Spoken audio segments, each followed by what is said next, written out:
Ao vivo. Estamos ao vivo e aqui com um belo visual, não sei como é que tá aí pro Freixo.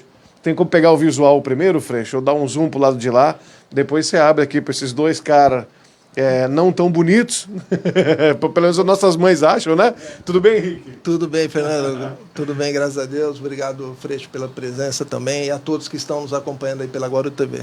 Show. Bom, tá aqui. A gente tá aqui em Pitangueiras. Vocês conseguem ver um pouquinho aí das imagens que o Freixo fez, porém a imagem que eu quero falar realmente para vocês, inclusive em primeira mão, tá aqui na minha mão. Henrique Dias, Guarujazando 6.0. Conta pra mim, Henrique, a gente que já conversou sobre o seu quinto livro, esse é o sexto, cara. Conta tudo. Eu vi que esse Guarujazando, Vivendo Guarujá, né, 6.0, com 60 anos, você contando um pouco dessa história, inclusive fazendo uma noite de autógrafos no dia em que você comemora 6.0. Conta tudo pra gente. É isso aí, Fernando. Você esteve aqui para registrar o lançamento do meu quinto livro, que é a História de Guarujá, né? Fase Urbana, tal, que está aqui, inclusive. E esse livro agora é o sexto livro, ele vem a comemorar tudo que eu passei aqui no Guarujá, cidade do meu coração, apesar de não ter nascido aqui, nesses 60 anos da minha vida, que eu comemoro agora no próximo dia 17 de novembro.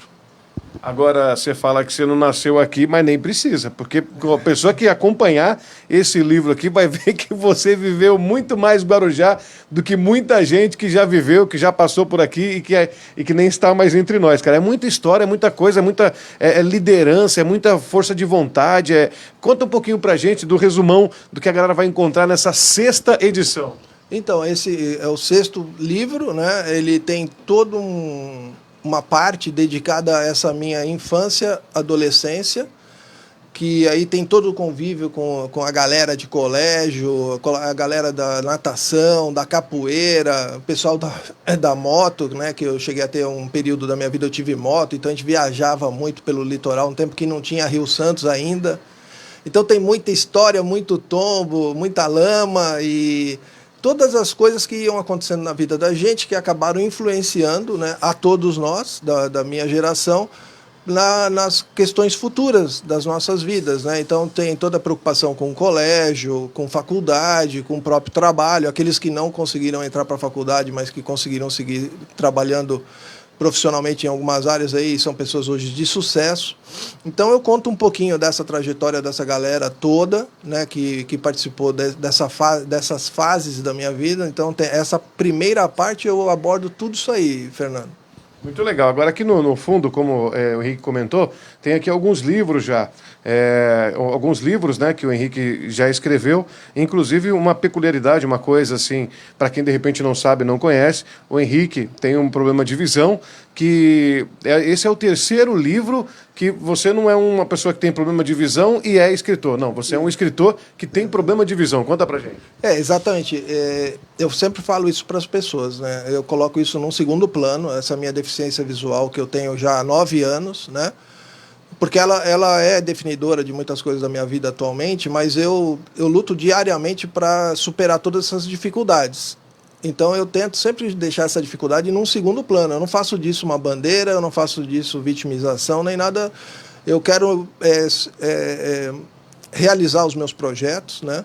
E vou construindo todos os caminhos e as estruturas necessárias para que os meus projetos se realizem. Então, os livros, quando eu escrevo, é óbvio, eu preciso de ajuda de pessoas, eu vou digitando e as pessoas vão digitando para mim, né? E aí a gente vai fazendo fases de leitura e correção, revisão dos textos até chegar no produto final. Então é isso, cara. Eu não faço do meu problema de visão algo que me retire a minha consciência e domine assim toda a minha narrativa no sentido de condução de vida. A minha vida é o que é, né? Já realizei muita coisa. Esse livro é a prova disso. As pessoas vão se surpreender, as pessoas que lerem esse livro vão entender muito do que eu estou falando agora. Eu sempre fui uma pessoa de realizações, mais do que sonhos e projetos, de realizá-los, né? Que é o gostoso, né, Fernando? Sim. Você ter um sonho, correr, ir atrás e realizar esse sonho. É o que você vive, essa tua história que você acabou de falar, que você não usa isso como uma muleta, uma dificuldade, você usa como uma superação, mostrando que, indiferente indiferente de não estar enxergando, dá para fazer. Olha, eu estou fazendo, por exemplo, eu conto aqui no livro, um dos capítulos é o CEDOM, que é o Centro de Documentação e Memória do Guarujá. Eu percebi durante a faculdade de História, que eu também fiz agora nos últimos 9 anos, já sem visão, né? Você se formou já com problema de visão? Total. Eu fiz os 3 anos totalmente sem enxergar. Então, não foi nada fácil, mas graças a Deus e a todas as pessoas que estavam naquele momento, que parece até que Deus escolhe certinho as pessoas que vão estar ao seu lado para cumprir alguns percursos. Na questão da faculdade, eu tive professores excelentes. Eu quero, em nome da professora Ângela Vaz, agradecer a todos os outros, para não deixar nenhum de fora. Então, vou colocar a professora Ângela Vaz aqui como uma das a representante de todos esses mestres que eu tive. E alunos maravilhosos, meus colegas também. E as coisas aconteceram assim de uma forma tão perfeita que realmente, cara, se a pessoa quando fala que não acredita em certas coisas de Deus, precisa rever algumas situações, porque no meu caso é muito especial. Assim, você perceber que há um envolvimento das pessoas em projetos que não são delas, mas que ajudam a fazer com que eu realize essas caminhadas, né? Então, no CEDOM, voltando ao CEDOM, eu fiz a faculdade de História e percebi que existia uma lacuna, Fernando. A história do Guarujá sendo totalmente esquecida, engavetada em várias gavetas, tanto de pessoas particulares como também em instituições públicas. E comecei a resgatar a história dessa cidade que é importantíssima para o Brasil, já desde 1502. Né? Nós somos uma das poucas cidades que tem uma história já de mais de 500 anos. Né? A nossa ilha de Santo Amaro já estava nos registros das cartas náuticas e também dos diários de bordo de todos os navegantes a partir de 1502. Então a gente tem que ter isso como um norte e falar, pô, gente, aqui tem muita história para ser contada, né? E aí nasceu a História do Guarujá, que foi o 5º livro. Sim. E ele já é uma parte dessa história. É um livro de 350 páginas e que a previsão é que eu tenha mais 1.500 páginas para serem publicados em volumes que irão acontecer agora, que é o próximo, o 7º livro. Sim. O 7º livro será o volume 2 do História do Guarujá. Boa. E a gente está aqui, então, hoje falando para você que está acompanhando a gente ao vivo nessa sexta-feira, dia 5 de novembro. Obrigado pelo carinho, obrigado pela sua audiência. Dia 17 agora, o Henrique Dias vai completar 60. Esse garoto de cabelos brancos. Opa, não, pera. 60 anos. Já tirei por isso. Não dá para a pessoa ter a referência, né? Dia 17, 60 anos, então, e você vai fazer a noite de autógrafos. Vou fazer a noite de autógrafos do Guarujazando. Vai ser lá no restaurante Almar e quem quiser saber mais detalhes sobre esse evento é só me seguir nas mídias sociais, né? Passa pra gente. Então, olha, é fácil, assim, quem quiser comprar o livro já no pré-lançamento, basta entrar num site www.edbooks, que é livro em inglês, books.net. Vou repetir, www.edbooks.net. Vai cair na minha página do Facebook. Boa. E ali já tem todas as informações necessárias e dali se conecta com outras mídias também. Pode entrar na mídia do CEDOM, que é CEDOM Guarujá, a minha própria Henrique Dias. No Sem Face, H. Sem H. Pode entrar no Face ou no YouTube, eu tenho um canal lá também. E é isso, a gente tem uma visibilidade em várias mídias, mas a pessoa tem às vezes que dar uma cavocada, né? Sim. Eu queria até, se você me permitir, vamos lá, para as pessoas que estão nos vendo, se alguém quiser saber alguma coisa sobre o Guarujá, a história do Guarujá, pergunta aí que a gente vai fazer essa interação aqui, que eu acho muito legal ter essa oportunidade, Fernando, porque as pessoas não conhecem muito da história do Guarujá. Verdade.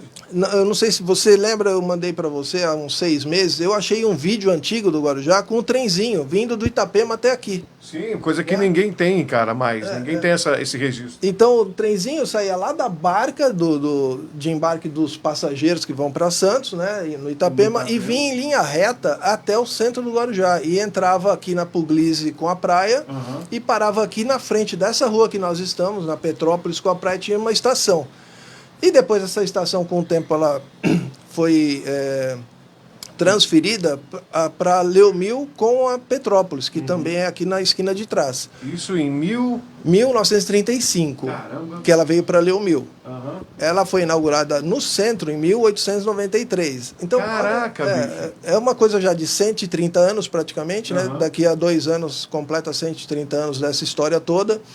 Então, as pessoas não têm a ideia de que na praia passava um trem, cara. Uhum. Na rua, onde hoje está a ciclovia ali, Sim. da Marechal Deodoro da Fonseca, ali passava o trem. É um negócio que precisa ser contado, porque em outros países, certamente, existem assim registros no local, uma placa, uma maquete... Existe uma lembrança de alguma maquete forma. tátil, alguma indicação de que ali existiu uma ferrovia, de que ali existiu uma estação. E essa é a minha luta. Eu tenho esse projeto, inclusive, de fazer uma reconstituição da estação aqui da praia de uma forma lúdica e que os turistas vão ficar encantados. E a um custo praticamente zero. Uhum. Eu não gosto de usar dinheiro público para nada, inclusive todos os meus livros não contam com apoio público. Sim. E os meus projetos que viabilizam a contar a história do Guarujá, principalmente envolvendo isso com turismo e cultura, que são duas secretarias que devem se conversar, deveriam ser secretarias irmãs gêmeas, né? Os meus projetos, eles todos têm se voltam para esse tipo de trabalho, para divulgação do Guarujá, aumento do fluxo de turismo histórico, que é um segmento dentro do turismo. Para você ter uma ideia, por exemplo, tem pessoas que passam o tempo todo viajando para fortalezas no mundo inteiro, no Brasil, né? Uma em ótimo estado de conservação, já a outra lá no Rabo do Dragão não, mas os registros estão lá ainda. E nós estamos falando de 1540, 1550, né? Do tempo do Hans Staden. Que inclusive tem um livro que eu li recentemente, já pela 3ª vez, e toda vez que eu leio esse livro eu fico impressionado, Fernando, com o registro que esse cara fez lá em 1547, das coisas que aconteciam aqui em Santos, Guarujá, Bertioga, né? E ele vai descrevendo os nomes e a gente vai aprendendo por que é Bertioga, por que é Caraguatatuba, por que é Guarujá. Pouca gente sabe, o Guarujá a gente escutou na escola que era viveiro de sapos ou viveiro de rãs. Mas existe uma outra linha muito mais forte que sustenta o nome Guarujá em virtude de ser uma passagem estreita. E hoje essa passagem estreita, aos telespectadores que estão nos acompanhando aqui vão ficar surpresos, é o viaduto aqui da entrada do Guarujá, Fernando. Então, o viaduto que trouxe esse nome... Ali, aquela garganta entre os dois morros, sim, o Morro do Tejereba, que é o que tem um costado para Cachoeirinha e o outro costado para Vila Maia. Sim. E o Morro do Botelho, que é onde está o Santa Emília, lá do lado do bairro, e aqui atrás está a Barra Funda. Entre esses morros tinha essa garganta, e ela era chamada de Guarujá-Guaçu pelos indígenas. E aí, pesquisando nos mapas antigos e nas referências históricas antigas dos sítios do Guarujá de 1817, um historiador lá do Perequê, ele encontrou outra citação chamada Guarujá-Mirim. Mirim, em Tupi-Guarani, é pequeno. É como eles tratam, inclusive, as crianças, né? Mirim. E então, Guarujá pequeno seria uma passagem pequena. Sim. Essa passagem pequena, ela se aproxima muito de onde hoje está o Sobre as Ondas, que dividia a praia em duas partes. Que divide a praia em duas partes. Astúrias e Pitangueiras. Quando a maré está alta, você tem duas praias. Sim, quando a maré está baixa, é uma única praia. Verdade. Tanto que essa praia, ela tinha um único nome até os anos 1900. Era Praia do Guarujá. Então, olha como as coisas estão entrelaçadas. Temos o Guarujá-Guaçu aqui atrás no viaduto, o Guarujá-Mirim no Sobre as Ondas, e a extensão da areia chamava Guarujá. Então, o nome Guarujá vem dessa questão das passagens. Então, não tem nada a ver com viveiro de sapo ou viveiro de rã. E o Guarujá só tem esse nome em virtude da exploração da vila balneária, que foi a questão dos hotéis, o hotel que foi montado aqui, E aí as pessoas, como era a praia do Guarujá, o pessoal falava, vamos lá para o Guarujá. E esse negócio de vamos para o Guarujá, estou no Guarujá e foi para o Guarujá, acabou dando nome à cidade. Que poderia ter sido outro nome. Sim. Mas em virtude dessa ocupação, que foi uma das primeiras ocupações urbanas que nós tivemos duas. A Vila Bocaina, que é desaparecida, que é depois do Poupatempo, lá na cabeceira da pista da base. Sim. Ali tinha uma pequena vila, porque estava próximo a Santos. Então, muitos santistas moravam na Vila da Bocaina. E atravessavam para ali e tal. Atravessava de canoa, né? Porque não tinha nem catraia, né? Não tinha motor, né? Nessa época. O motor começa a entrar em funcionamento na questão náutica já no finalzinho do século XIX. Mas essa gente era muito humilde, então tinha que ser no braço mesmo. Sim. Então tinha a Vila da Bocaina lá e aqui foi criada a Vila Balneária, que posteriormente se transformou no centro de Guarujá. Então, por essa ocupação urbana ter ganho um destaque, inclusive pela questão da frequência, que eram os aristocratas paulistas que vinham para cá, e apareciam as citações nos jornais. O governador foi para o Guarujá. Mas, na verdade, o governador tinha vindo para Santos, porque o Guarujá pertencia a Santos. Sim.